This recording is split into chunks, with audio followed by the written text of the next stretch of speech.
10월 29일 금요일 매일 성경 아침 묵상입니다. 오늘의 본문은 출애굽기 39장 22절에서 43절입니다. 명령하신 대로 되었더라 라는 제목으로 말씀을 묵상하겠습니다. 첫 번째 단락의 제목은 에봇 아래 받쳐 입는 겉옷 제작입니다.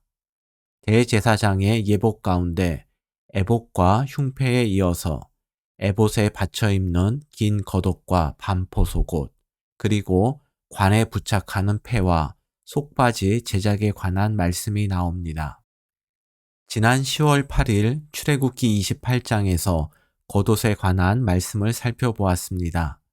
그때 나누었던 내용 가운데 우리가 잘못 알고 있었던 부분을 오늘 반복해서 말씀드리려 합니다. 겉옷은 조끼 모양의 에봇 안에 받쳐서 입는 원피스처럼 통으로 된 청색 옷입니다.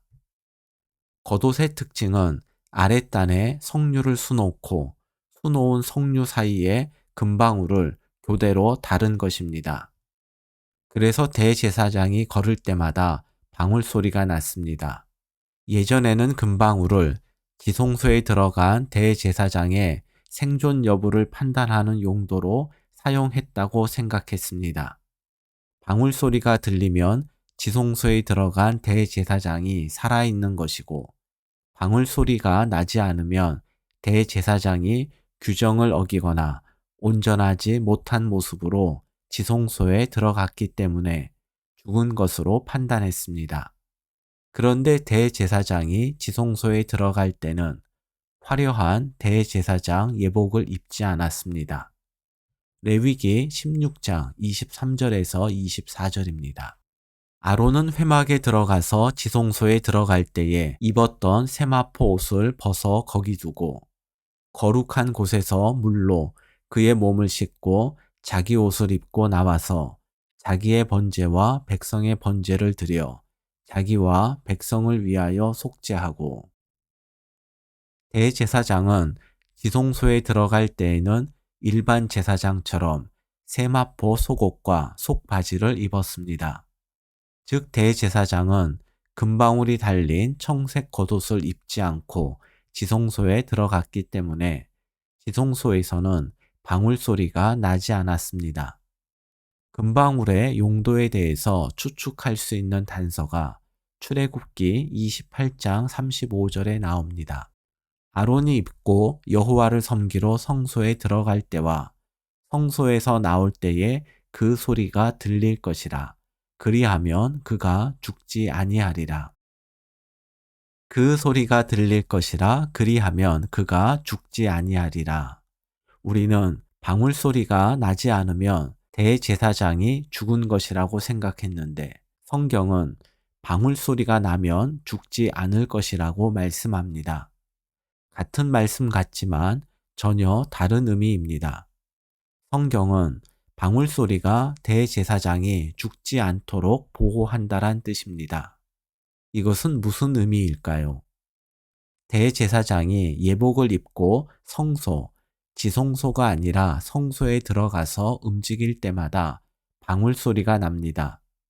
대제사장은 그 방울 소리를 들으면서 자신이 하나님 앞에 있음을 자각하고 행동을 더욱 조심했을 것입니다.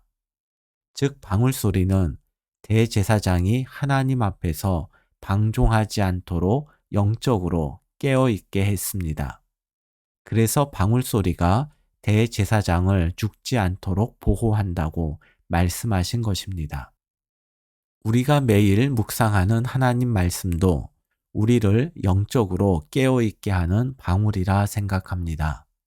방울 소리를 들을 때마다 자신이 하나님 앞에 있음을 인식한 대제사장처럼 우리들도 성경을 대할 때마다 우리가 살아계신 하나님 앞에 있음을 깨닫는 은혜가 있기를 바랍니다.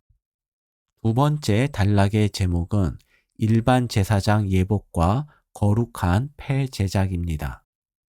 27절에서 29절입니다. 그들이 또 직조한 가는 배로 아론과 그의 아들들을 위하여 속옷을 짓고 세마포로 두건을 짓고 세마포로 빛난 관을 만들고 가는 배실로 짜서 세마포 속바지들을 만들고 가는 배실과 청색, 자색, 홍색 실로 수노와 띠를 만들었으니 여호와께서 모세에게 명령하신 대로 하였더라. 이 본문은 일반 제사장의 예복에 대한 설명입니다. 이들은 대제사장이 입었던 청색 겉옷이나 에봇을 입지 않았고 흉패도 붙이지 않았습니다. 일반 제사장들은 속옷과 세마포로 만든 두건과 관을 썼고 속 바지를 입었으며 띠를 둘렀습니다. 속옷은 반포 속옷이라고도 불렀는데 반포는 얼룩무늬 또는 체크 무늬를 말합니다.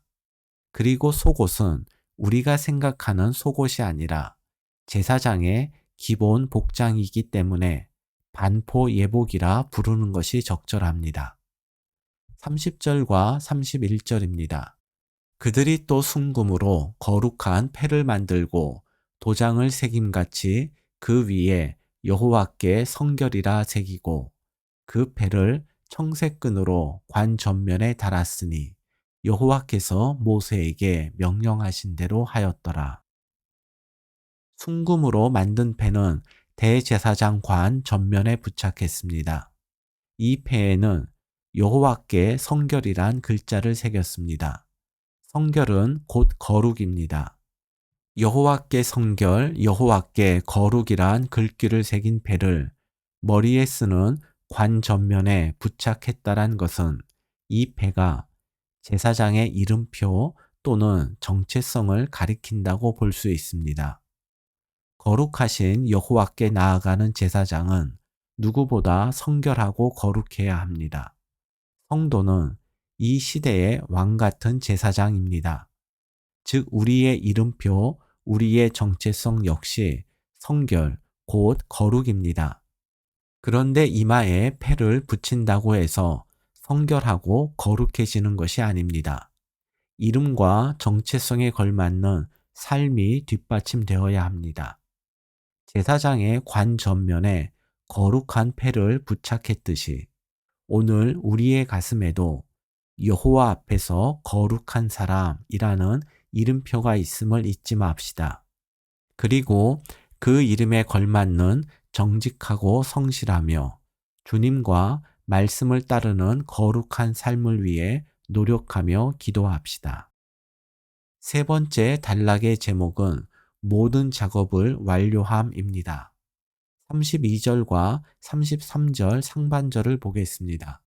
이스라엘 자손이 이와 같이 성막 곧 회막의 모든 역사를 마치되 여호와께서 모세에게 명령하신 대로 다 행하고 그들이 성막을 모세에게로 가져왔으니 여호와께서 모세에게 명령하신 대로 성막 제작을 마친 이스라엘 백성들은 자신들이 만든 성막 비품과 기구를 모세에게로 가져왔습니다.